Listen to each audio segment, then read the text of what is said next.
We need people to know the trees that we had long time. And she will be assisted. Yeah, we need to check if it has what he's talking about. Yes. Let us now for the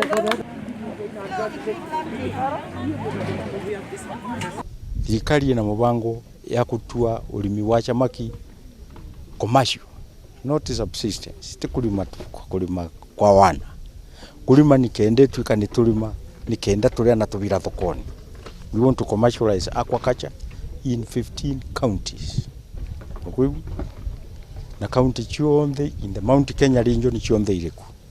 Nwanga Murang'a yatirwe nuntwa sababu fulani matenda ko participate. Olindi ni launch ni Meru na Embu na Nyeri.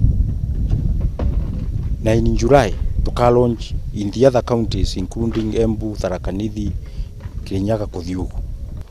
Ni program ya 15 billion katagati ka Kenyan government na iria itagwa International Fund for Agriculture Development fund. Kugwa ntuma Embu tugauka ku launch guku in July.